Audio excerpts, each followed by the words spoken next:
Price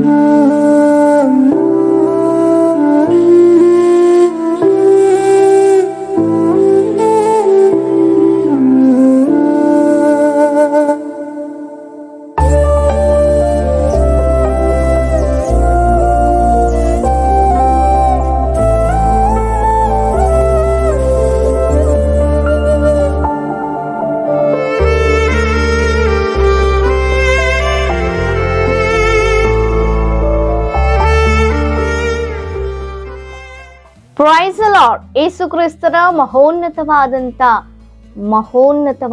ಜೀವವುಳ್ಳ ನಾಮದಲ್ಲಿ ನಿಮ್ಮೆಲ್ಲರಿಗೂ ನಮ್ಮ ಜೀಸಸ್ ಲವ್ಸ್ ಪ್ರೈಮ್ ಮಿನಿಸ್ಟ್ರೀಸ್ ಮೂಲಕ ವಂದನೆಗಳನ್ನ ಸಲ್ಲಿಸ್ತಾ ಇದ್ದಾರೆ. ದೇವರು ಈ ವರ್ಷವೆಲ್ಲ ನಮ್ಮನ್ನ ಕಾದು ಕಾಪಾಡಿ ನಮ್ಮನ್ನ ಬಲಪಡಿಸ್ಕೊಂಡು ಕಳೆದ 11 ತಿಂಗಳು ಕಾದು ಕಾಪಾಡಿ ನೂತನ ತಿಂಗಳಿನಲ್ಲಿ ನಮ್ಮನ್ನ ಇನ್ನ ಈ ವರ್ಷ ಮುಗಿ ಅಂತ ಒಂದು ಕೊನೆಯ ತಿಂಗಳಲ್ಲಿ ದೇವರು ನಮ್ಮನ್ನ ಸಜೀವವಾಗಿರಿಸಿದ್ದಾರೆ ಪ್ರಿಯರೇ. ಹಲ್ಲೆಲೂಯಾ. ಅದಕ್ಕಾಗಿ ದೇವರಿಗೆ ಸ್ತೋತ್ರ. ಎಷ್ಟೋ ಜನರು ಮರಣಿಸಿದ್ದಾರೆ. ಎಷ್ಟೋ ಜನರು ಕಾಯಿಲೆಗಳಲ್ಲಿ, ಕಷ್ಟ ನಷ್ಟಗಳಲ್ಲಿ ವೇದನೆ ಪಡ್ತಾ ಇದ್ದಾರೆ. ಆದರೆ ನನ್ನನ್ನು ನೀನನ್ನು ಪ್ರೀತಿಸಿದಂತ ದೇವರು ಉನ್ನತವಾಗಿ ನಮ್ಮನ್ನ ನಡೆಸ್ಕೊಂಡು ಬರ್ತಾ ಇದ್ದಾರೆ. ಆಮೇನ್, ಹಲ್ಲೆಲೂಯಾ. ದೇವರಿಗೆ ಮಹಿಮೆ ಉಂಟಾಗಲಿ. ಹಾಗಾದ್ರೆ ದೇವರು ನಮ್ಮನ್ನ ಇಷ್ಟವಾಗಿ ಪ್ರೀತಿಸಿ ತನ್ನ ಉದ್ದೇಶ, ತನ್ನ ಚಿತ್ತವನ್ನ ನಮ್ಮಲ್ಲಿ ನೆರವೇರಿಸಲಿಕ್ಕೆ ಅದನ್ನು ಅಪಾರವಾದ ಕೃಪೆಯನ್ನು ನಮಗೆ ತೋರ್ತಿರುವಾಗ ಆತನು ಉದ್ದೇಶವನ್ನ ಜೀವವುಳ್ಳ ಮಾತುಗಳ ಮೂಲಕ ನಾವು ತಿಳಿದುಕೊಳ್ಳೋಣ. ದೇವರು ಈ ದಿನ ನಮಗಾಗಿ ಏರ್ಪಡಿಸಿಕೊಟ್ಟಂತ ವಾಗ್ದಾನ ವಾಕ್ಯವನ್ನ ನಾವು ಧ್ಯಾನಿಸೋಣ.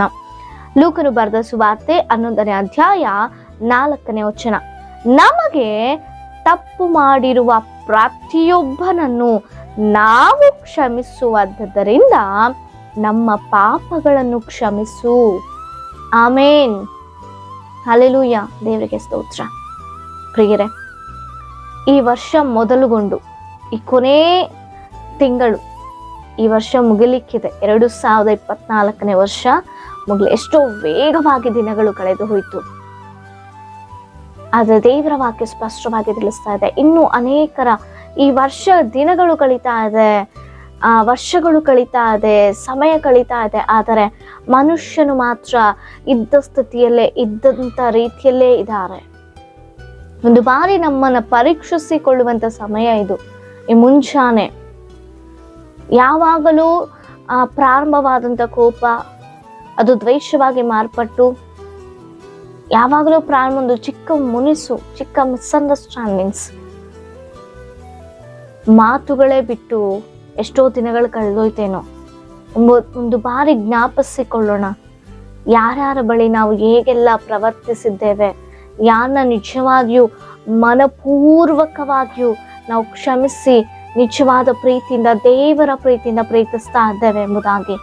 ಅದು ಅಣ್ಣನೋ, ಅದು ತಂಗಿಯೋ, ಅದು ತಂದೆ ತಾಯಿಗಳು, ಆದರೆ ತಂದೆ ತಾಯಿಗಳ ಇರುವಂತ ನಿಮಗೆ ಮಕ್ಕಳು, ಸ್ನೇಹಿತರು, ಎದುರು ಮನೆಯವರು, ಪಕ್ಕದ ಮನೆಯವರು, ದೂರದ ಸಂಬಂಧಿಗಳು, ಯಾರೇ ಆಗಿರ್ಬೋದು, ಜ್ಞಾಪಿಸಿಕೊಳ್ಳಿ. ಈ ವಾಕ್ಯ ಸ್ಪಷ್ಟವಾಗಿ ಹೇಳ್ತಾ ಇದೆ, ನಾನು ಯಾರನ್ನೆಲ್ಲ ಪ್ರತಿಯೊಬ್ಬರನ್ನ, ನನಗೆ ತಪ್ಪು ಮಾಡಿರುವಂಥವ್ರನ್ನ ಪ್ರತಿಯೊಬ್ಬನನ್ನ ನಾನು ಕ್ಷಮಿಸೋನಾದ್ರಿಂದ ನನ್ನ ಪಾಪಗಳು ಕ್ಷಮಿಸಲ್ಪಡಲಿ ಎಂಬುದಾಗಿ. ನಿಜವಾಗಿಯೂ ನಮ್ಮ ಪಾಪಗಳು ಕ್ಷಮಿಸಲ್ಪಡಬೇಕು ಅಂದ್ರೆ, ನಿಜವಾಗಿಯೂ ನಮ್ಮಿಂದ ಆ ಪಾಪದ ಭಾರ, ಶಾಪದ ಭಾರ ನಾವು ತೊಲಗಿಸ್ಕೊಳ್ಬೇಕು ಅಂದ್ರೆ ಮೊದಲು ಮಾಡ್ಬೇಕಾಗಿರುವಂಥದ್ದು ಏನು ಗೊತ್ತಾ? ನಮಗೆ ಮಾಡಿರುವಂತ ತಪ್ಪು, ನಮಗೆ ಯಾರಾದ್ರೂ ದ್ರೋಹ ಮಾಡಿದ್ರು, ನಮಗೆ ಯಾರು ನಿಂದಿಸಿದ್ರು, ನಮ್ಮನ್ನ ಯಾರು ಅವಮಾನ ಪಡಿಸಿದ್ರು, ನಮ್ಮನ್ನ ಬೇಕಾದ ರೀತಿಯಲ್ಲಿಯೋ ಬೇಡದ ರೀತಿಯಲ್ಲಿಯೋ ಯಾವುದೋ ಒಂದು ರೀತಿಯಲ್ಲಿ ನಮಗೆ ಹಾನಿಯನ್ನ, ಕೇಡನ್ನ ಬಯಸಿದಾಗ್ಯೂ, ನಮ್ಮನ್ನ ತಿಳಿಯದೆ ಒಂದು ಮಾತಂದಾಗ್ಯೂ ಕೂಡ ಅನೇಕ ಸಂದರ್ಭದಲ್ಲಿ ಅವ್ರ ಒಟ್ಟೊಟ್ಟಿಗೆ ಮಾತನ್ನ ಬಿಟ್ಟು ಬಿಡ್ತೇವೆ, ಮಾತಾಡೋನ್ನ ಬಿಟ್ಟು ಬಿಡ್ತೇವೆ, ಸಂಬಂಧಗಳು ದೂರವಾಗಿರುತ್ತೆ. ಎಷ್ಟೋ ಜನರು ಅಕ್ಕನೊಟ್ಟಿಗೆ ಮಾತನಾಡೋಲ್ಲ, ಅಕ್ಕ ತಂಗಿಯೊಟ್ಟಿಗೆ ಮಾತನಾಡೋಲ್ಲ, ಏನೋ ಒಂದು ಹೊಟ್ಟೆ ಕಿಚ್ಚು, ಏನೋ ಒಂದು ಕೋಪ. ಒಂದು ವರ್ಷ ಕಳೆದೇ ಹೋಯ್ತೇನೋ, ಅಥವಾ ತಿಂಗಳುಗಳ ಕಾಲ, ವರ್ಷಗಳ ಕಾಲ ಮಾತಾಡ್ತಿಲ್ವೇನೋ. ಅವರ ಕುಟುಂಬಕ್ಕೆ ನೀವು ಹೋಗದಂತೆ, ನಿಮ್ಮ ಕುಟುಂಬಕ್ಕೆ ಅವ್ರು ಬರದಂತ ಸ್ಥಿತಿಯಲ್ಲಿ ನಿಮ್ಮ ಕುಟುಂಬ ಇರ್ಬೋದೇನೋ. ನೀವಿನ್ನೂ ಕ್ಷಮಿಸಿಲ್ಲ ಎಂಬುದಾಗಿ ಅರ್ಥ. ಆ ರೀತಿ ಇದ್ರೆ ನೀವಿನ್ನೂ ಹತ್ತಿರ ಸೇರಿಸ್ಕೊಂಡ ದೇವರ ಪ್ರೀತಿಯಲ್ಲಿ ನೀವು ಅವ್ರನ್ನ ಪ್ರೀತಿಸಿಲ್ಲ ಎಂಬುದಾಗಿ ಅರ್ಥ. ದೇವ್ರ ವಾಕ್ಯ ಸ್ಪಷ್ಟವಾಗಿ ಹೇಳ್ತಾ ಇದೆ, ನೀವು ನಿಮಗೆ ಯಾರು ತಪ್ಪು ಮಾಡಿದ್ರು ಅವರನ್ನ ನೀವು ಕ್ಷಮಿಸಿದಾಗಲೇ ನಿಮ್ಮ ತಪ್ಪುಗಳು ಕೂಡ ಕ್ಷಮಿಸಲ್ಪಡುತ್ತೆ.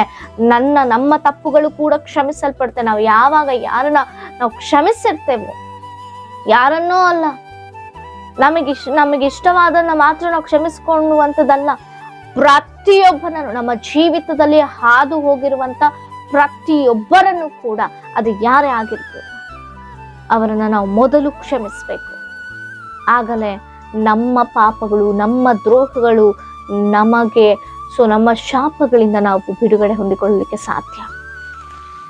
ಮೊದಲು ನಾವು ಮಾಡಬೇಕಾದಂತ ಕೆಲಸ ಒಂದು ಬಾರಿ ಜ್ಞಾಪಿಸಿಕೊಳ್ಳ್ರಿ. ಇನ್ನು ಎಷ್ಟು ದಿನದವರೆಗೆ ಇದೇ ರೀತಿಯಲ್ಲಿ ಇರ್ತೀರಾ? ನಿಮ್ಮ ಕುಟುಂಬ ಇನ್ನು ಎಷ್ಟು ದಿನದವರೆಗೆ ಇದೇ ಸ್ಥಿತಿಯಲ್ಲಿರುತ್ತೆ? ದೇವರ ರಾಜ್ಯ ಸಮೀಪವಾಯಿತು. ದಿನಗಳು ಕೆಟ್ಟವಾಗಿರುವುದರಿಂದ ದೇವರ ರಾಜ್ಯ ಸಮೀಪವಾದ ಅನೇಕ ಜನರಲ್ಲಿ ದೇವರ ಪ್ರೀತಿ ಇಲ್ಲದೆ ತಣ್ಣಗಾಗಿ ಹೋಗ್ತಾ ಇದೆ. ಆದರೆ ಆತನ ಮಕ್ಕಳಲ್ಲಿ ಆ ಪ್ರೀತಿ ತಣ್ಣಗಾಗಿ ಹೋಗದಂತೆ ನಾವು ಆತನ ಮಕ್ಕಳೆಂಬುದಾಗಿ ಮುದ್ರೆ ಹೊಂದಿದಾಗ ಆತನ ಪ್ರೀತಿ ನಮ್ಮಲ್ಲಿ ಶಾಶ್ವತವಾಗಿ ನೆಲೆಗೊಳ್ಳಬೇಕಾಗಿದೆ. ಇದನ್ನ ಕ್ಷಮಿಸೋಣ. ಹೃದಯಪೂರ್ವಕವಾಗಿ, ಮನಪೂರ್ವಕವಾಗಿ ಹತ್ತಿರ ಸೆಳೆದುಕೊಳ್ಳುವಂತ ರೀತಿಯಲ್ಲಿ ನಾವು ಜೀವಿಸೋಣ. ಇನ್ನು ಯಾರು ಕ್ಷಮಿಸಿಲ್ಲ ಅಂದ್ರೆ ಇನ್ನ ಈ ವರ್ಷ ಮುಗಿಯೋ ಸಮಯ ಬರ್ತಾ ಇದೆ. ನಿಮ್ಮನ್ನೇ ಒಪ್ಪಿಸಿಕೊಡ್ರಿ. ಏನೇ ಆದ್ರೂ ಪರವಾಗಿಲ್ಲ, ಎಷ್ಟೇ ದ್ರೋಹ ಬಗ್ಗಿದ್ರು ಪರವಾಗಿಲ್ಲ, ಅದು ದೇವರು ನೋಡಿಕೊಳ್ತಾರೆ. ನಾವು ಮಾಡ್ಬೇಕಾಗಿರುವಂತ ಒಂದೇ, ಮೊದಲು ನಮ್ಮ ಪಾಪಗಳು ಕ್ಷಮಿಸಲ್ಪಡ್ಬೇಕಂದ್ರೆ ನಾವು ಇತರನ್ನ ಕ್ಷಮಿಸ್ಬೇಕು. ಇನ್ನು ಕುಟುಂಬಗಳ ಅನೇಕ ಪಾಪಗಳಿಂದ, ಶಾಪಗಳಿಂದ, ಬಂಧಕಗಳಿಂದ ಇದ್ದಾರೆ. ಯಾಕೆ ಗೊತ್ತಾ? ಇರುವಂತ ಸ್ಥಿತಿಯಲ್ಲೇ ನೀವು ಇದ್ದೀರಿ. ನಿಮ್ಮ ಪರಿಸ್ಥಿತಿಗಳು ಬದಲಾಗ್ತಾ ಇಲ್ಲ. ನಿಮ್ಮ ಸ್ಥಿತಿಗದು ಆರ್ಥಿಕವಾಗಿ ಆದ್ರೂ, ಆಧ್ಯಾತ್ಮಿಕವಾಗಿ ಆದ್ರೂ ಇದ್ದ ಸ್ಥಿತಿಯಲ್ಲೇ ಹೋರಾಟಗಳ ಮಧ್ಯದಲ್ಲಿ ನೀವು ಜೀವಿಸ್ತಾ ಇದ್ದೀರ. ಮೊದಲು ನಿಮ್ಮ ಪಾಪಗಳು ಕ್ಷಮಿಸಲ್ಪಡ್ಬೇಕಂದ್ರೆ ನೀವು ಇತರನ್ನ ಕ್ಷಮಿಸ್ಬೇಕು. Hallelujah, amen. ದೇವರಿಗೆ ಸ್ತೋತ್ರ. ದೇವರ ಮುಟ್ಟಿಗೆ ಎಚ್ಚರಿಸ್ತಾ ಇದ್ದಾರೆ, ಮಾತನಾಡ್ತಿದ್ದಾರೆ. ನಿಮಗೊಂದು ಬಿಡುಗಡೆ ಬೇಕಾ? ನೀವೊಂದು ಬದಲಾವಣೆ ಕಾಣ್ಬೇಕಾ? ಮೊದಲು ನೀವು ಇತರನ್ನ ಕ್ಷಮಿಸುವಾಗ ಮಾತ್ರವೇ ನೀವು ಆ ಬದಲಾವಣೆ ಹೊಂದಲಿಕ್ಕೆ ಸಾಧ್ಯ. ಆಮೇನ್. ಒಂದು ಬಾರಿ ಜ್ಞಾಪಿಸಿಕೊಳ್ಳೋಣ, ಪರೀಕ್ಷಿಸಿಕೊಳ್ಳೋಣ. ದೇವರಲ್ಲಿ ನಾವು ಉನ್ನತವಾಗಿ, ಆಧ್ಯಾತ್ಮಿಕವಾಗಿ ಬೆಳೆಯೋಣ. ಈ ವಾಗ್ದಾನದ ಮೂಲಕ ನಮ್ಮೆಲ್ಲರನ್ನ ಆಶೀರ್ವದಿಸ್ಲಿ. ಸೊ ದೇವರು ನಿಮ್ಮನ್ನು ಕುಟುಂಬ ಹೇಳುವಾಗೆ ಆಶೀರ್ವದಿಸ್ಲಿ. ನಿಮ್ಮ ಏನೇ ವಿಜ್ಞಾಪನೆಗಳಿದ್ರು ಕಮೆಂಟ್ಗಳ ಮೂಲಕ ತಿಳಿಸಿಕೊಡಿ. ನಿಮಗಾಗಿ ನಾವು ಪ್ರಾರ್ಥಿಸುವವರಾಗಿದ್ದೇವೆ. ಪ್ರಾರ್ಥನೆ ಮಾಡಿಕೊಳ್ಳೋಣ. ಪರಿಶುದ್ಧರ ಅಂತ ದೇವರೇ, ಮಹೋನ್ನತನೇ ಸ್ತೋತ್ರ. ಜೀವಳು ಜೀವಾಧಿಪತಿ ಅಂತ ದೇವರೇ, ಅಪ್ಪ ನಮ್ಮನ್ನ ಎಚ್ಚರಿಸಿದಕ್ಕಾಗಿ ಸ್ತೋತ್ರ. ಅಪ್ಪ ಈ ವಾಗ್ದಾನದ ಪ್ರತಿಯೊಬ್ಬನ ಆಶೀರ್ವದಿಸು. ಯೇಸುವಿನ ನಾಮದಲ್ಲಿ ಬೇಡಿ ಹೊಂದಿದ್ದೇವೆ ಪರಲೋಕದ ತಂದೆಗೆ. ಆಮೆನ್. Praise the lord.